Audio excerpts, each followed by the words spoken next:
کہ آپ بھارت کی مثال لے لیجئے جہاں ایک ریاست دوسرے کے ساتھ نہیں ملتی، لیکن اس کرونا کی ہینڈلنگ کے معاملے میں وہاں سے ایک آواز اٹھ رہی ہے، کوئی دو آوازیں سنائی نہیں دی ہیں۔ پہلی بات تو یہ کہ دنیا جہان میں اس کا سب سے پہلا علاج یہ ڈھونڈا گیا کہ اس میں لاک ڈاؤن ہونا چاہیے تاکہ اس لاروا کے پلنے کی جو وائرس ہے، جو مدت ہے 14 دن کی، اس کے بعد یہ طے ہو جائے کہ کن کن علاقوں میں یہ کا علاج کیا جائے۔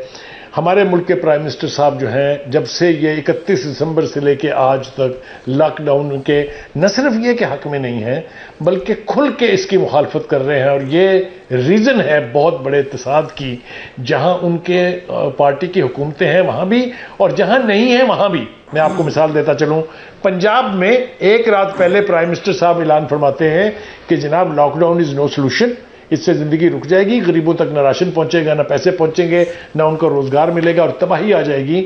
اور اگلی صبح چیف سیکرٹری صاحب ایک سمری موو کرتے ہیں، وہ سی ایم کے پاس جاتی ہے اور سی ایم اعلان کر دیتے ہیں کہ جناب لاک ڈاؤن آج سے شروع ہو جائے گا۔ اور یہ آپ دیکھ لیجئے کہ اس دن سے لاک ڈاؤن چل رہا ہے، کامیاب ہے یا نہیں ہے وہ ایک الگ بات ہے، اور اس کی بنیادی وجہ یہ ہے کہ سی ایم صاحب لاک ڈاؤن کر رہے ہیں، پرائم منسٹر صاحب ڈسون کر رہے ہیں۔ اسی طریقے سے سندھ میں ہم نے دیکھا کہ پیپلز پارٹی کی حکومت ہے، انہوں نے پہلے دن سے، بلکہ میرے خیال سے باقی تمام صوبوں کے مقابلے میں پہلے سے اس کا دفاع کرنے کے لیے اقدامات کرنے شروع کر دیے، وہ ان کو ویسے پسند نہیں ہے۔ یہ فیصل واڈا صاحب، یہ دوسرے صاحب جو تھے جن کی تقریریں آپ نے، جن کے آواز ہمیں سنوائے ہیں، یہ بتائیے یہ پچھلے 3 مہینے سے کہاں تھے دونوں حضرات؟ کہیں آپ نے دیکھا ان کو سرفیس پہ؟ لیکن چونکہ اوپر سے اب حکم آ گیا ہے کہ ایسی تیسی کرنی ہے سندھ حکومت کی، جو کچھ وہ کر رہے ہیں، تو لہٰذا وہ شروع ہو گئے ہیں۔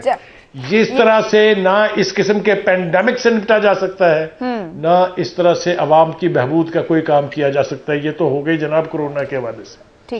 اب آ جائیے سیاسی اعتبار سے جو منظرنامہ ہمارے سامنے ہے، اس پر بس صرف افسوس کرنے کے علاوہ ہم کچھ کر نہیں سکتے ہیں، اس لیے کہ جنہوں نے سیاسی صورتحال کو سنبھالنا ہے وہی اس کے درپے ہیں۔ جو آج منظرنامہ ہم نے دیکھا، جس پر آپ بات کر رہی ہیں کہ خواجہ سعد رفیق صاحب کی 3 گھنٹے کی میٹنگ جو ہوئی ہے چودھری پرویز الہی صاحب سے، یہ نہ بلا مقصد ہے نہ بلا وجہ ہے۔ اس کے مقصد پہ میں پروگرام کے لیٹر پارٹ میں آتی ہوں، لیکن آپ نے زمینی حقیقت کی بات کی۔ کراچی سے عامر ضیاء صاحب ہمارے ساتھ ہیں۔ عامر صاحب، سی ایم سندھ نے دیگر وزراء اعلیٰ سے رابطہ کرنے کی کوشش کی کہ لاک ڈاؤن کو کیا کرنا چاہیے، کیا انڈسٹری تھوڑی بہت کھولنی چاہیے۔ کراچی اور سندھ کو لے کر مجموعی طور پر صوبہ سندھ میں حالات، صورتحال، پہلا اقدام وہاں سے لیا گیا تھا۔ لاک ڈاؤن کے اثرات دیکھ رہے ہیں، پولیٹیکلی لیڈرشپ اکٹھی ہے، کیونکہ آج تو بڑا مختلف قسم کی صورتحال ہمیں میڈیا میں دیکھنے کو مل رہی ہے۔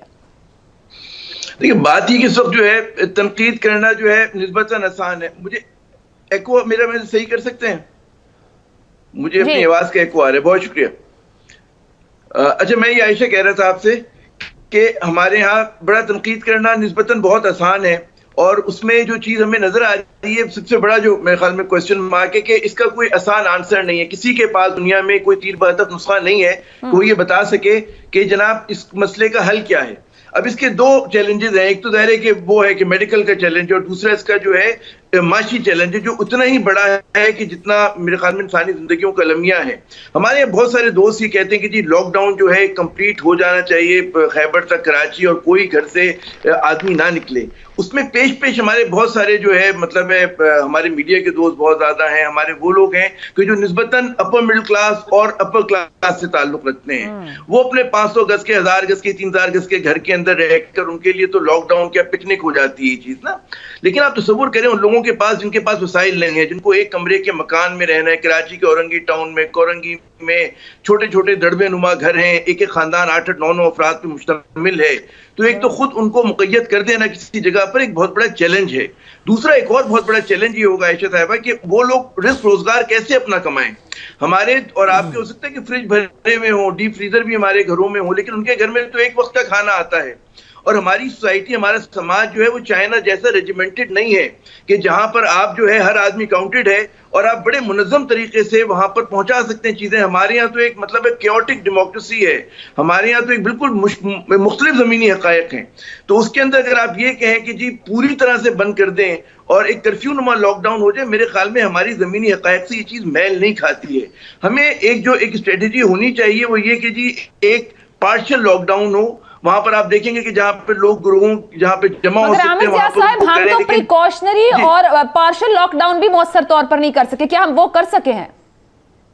وہ اس کے اندر اس کی میں آ رہا تھا اسی طرف آ رہا تھا کہ پارشل پہلے تو یہ طے کرے لیڈرشپ اور اس میں اتفاق رائے ہے کہ جی میں پارشل لاک ڈاؤن کی طرف جانا ہے, ہم وہی ایک دعویٰ کریں جو ہم ڈیلیور کر سکتے ہیں. اس کے اندر کیونکہ ہماری طرف سے آپ دیکھیں کہ اس ایشو پر بھی بدقسمتی سے بہت زیادہ پولیٹیسائز کیا جا رہا ہے معاملات کو, اور اس کے اندر بھی جو ہے وہ فیڈرل گورنمنٹ اور جو پرومسز ہیں ایک دوسرے کے سامنے پٹڈ ہیں, اس میں بھی جو میڈیا کے حلقے ہیں وہ بھی اپنی اپنی جو ان کی روایتی پوزیشننگ ہے اس کے حوالے سے کریں تو ہماری قومی اتفاق رائے نہیں بن پا رہا. اس میں ہونا ہی چاہیے کہ کیونکہ ہمارے یہاں دیکھیں 18ویں ترمیم کے بعد اختیارات زیادہ تر صوبوں کے پاس ہیں, 18ویں ترمیم کے بعد وسائل زیادہ تر صوبوں کے پاس ہیں. ہمارے NFC کے اندر سے 57.5% جو ہے وہ صوبوں کے پاس چلا جاتا ہے, تو ظاہر ہے کہ صوبے اپنے حساب سے طے کر رہے ہیں. وفاق ہمارا سینٹر اتنا اسٹرانگ نہیں ہے جتنا ماضی میں ہوا کرتا تھا کہ وہ کہے جی یہ چیز ہونی چاہیے, لیکن انیشیٹو فیڈریشن کو لینا چاہیے, فیڈرل گورنمنٹ کو لینا چاہیے اور ایک منظم پالیسی, لیکن ساتھ ساتھ آپ کو مختلف علاقوں کو دیکھ کر اس پالیسی کو وضع کرنا پڑے گا. سندھ کے الگ نہیں, بڑا اہم سوال ہو گیا جب نیشنل ایمرجنسی اور کرائسس کی صورتحال ہے تو پھر پالیسی کیوں نہیں بن پا رہی. مظہر برلاس صاحب, ڈاکٹرز کی جانب سے بھی کچھ کہا گیا, یہ سنیے گا. سپریم کورٹ نوٹس بھی لے چکی ہے OPD ہونے پہ, ڈاکٹرز کیا کہہ رہے ہیں پھر میں آپ سے سوال رکھتی ہوں. N95 ماسک تمام ہمارے ہیلتھ کیئر پرووائڈرز کو مہیا نہیں کیے گئے. ٹیسٹنگ کٹس کی شدید کمی ہے جس کی وجہ سے ہمارے لیے پیشنٹس کو ڈیٹیکٹ کرنا, اپنے ڈاکٹرز کو جن میں اللہ نہ کرے اس بیماری سے انفیکٹ ہوئے ہیں ان کو ڈیٹیکٹ کرنا بہت مشکل ہے. چیف جسٹس آف پاکستان کے حکم پر جو OPD کھولنے کا فیصلہ کیا گیا ہے اس پر نظر ثانی کا مطالبہ کرتے ہیں, کیونکہ ان حالات میں OPD میں کام کرنا ڈاکٹرز کے لیے اور عوام کے لیے خطرے کا باعث ہوگا. یہ ڈاکٹرز کا مطالبہ ہے. ڈاکٹر ظفر مرزا کی جانب سے بھی آج کامنٹ کیا گیا تھا, وہ بھی سنیے. ہمارے مشاہدے میں یہ آیا ہے کہ ہمارے ہیلتھ پروفیشنلز ان کے ہاں جو پرسنل پروٹیکشن ایکوپمنٹ کی چیزیں ہیں, مثلا ماسک ہے, گوگلز ہیں, گلوز ہیں, کیپس ہیں, گونز ہیں, ان کا استعمال مناسب طریقے سے نہیں کیا جا رہا, اور ان کا استعمال اگر صحیح طریقے سے نہ ہو تو پاکستان میں کبھی بھی ان کی ضروریات کو پورا نہیں کیا جا سکتا. ہم دیکھ رہے ہیں کہ پرسنل پروٹیکشن ایکوپمنٹ اور خاص طور پہ N95 کا بڑا غلط استعمال ہو رہا ہے. ان لوگوں کو جن کو اس کی ضرورت نہیں وہ بھی اسے پہنے پھرتے ہیں. ہر شخص کو, ہر ہیلتھ ورکر کو اس کو پہننے کی ضرورت بالکل نہیں ہے. مظہر برلاس صاحب, سوال آپ سے یوں رکھوں گی کہ ملتان کا آپ کے پاس بھی خبر آ چکی ہوگی کہ 12 ڈاکٹرز اور پیرامیڈکس متاثر ہوئے ہیں. کراچی میں 1 سے زائد اسپتالوں میں لوگ ڈاکٹرز اور پیرامیڈکس متاثر ہوئے ہیں. 1-2 اسپتالوں نے ٹیسٹ کرنے سے بھی معذرت کر لی ہے. OPDs کے اوپر تنقید سب نے کی تھی, سپریم کورٹ نے نوٹس بھی لے لیا, وہاں پر موجود ہے, لیکن ڈاکٹرز چاہتے ہیں کہ OPDs کھلیں گی تو اس کو ریوزٹ کرنے کی ضرورت ہے. ابھی جو اوپر بات کی کہ عوام کو ہم کیسے کیٹر کریں گے, ہم تو اپنے میڈیکل جو سائیڈ ہے اس کو ہی کیٹر نہیں کر پا رہے. ڈاکٹرز اعتراض کر رہے ہیں. YDA کی جانب سے بھی پریس ریلیز دی گئی ہے کہ پنجاب میں آنے والا سامان اس میں گھپلے موجود ہیں, وہ غلط جگہوں پہ چلا گیا, ڈاکٹرز کو نہیں ملا. تو کس طریقے سے مینج کرنے کی ضرورت ہے کہ ہم ایک نیشنل پلان کے ساتھ اس کرائسس کو ہینڈل کر سکیں؟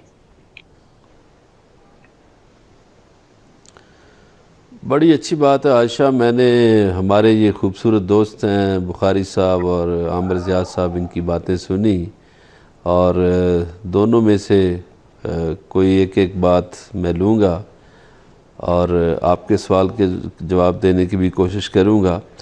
گزارش یہ ہے کہ ہمارے ہاں مجھے یہ جو ماسک کا بٹوارہ ہو رہا ہے نا, اس پہ مجھے وہ بھٹو دور میں جو راشن ڈپو تھے وہ یاد آ رہے ہیں کہ جو طاقتور تھے وہ اپنے پاس رکھ لیتے تھے اور ضرورت مندوں کو ملتے نہیں تھے.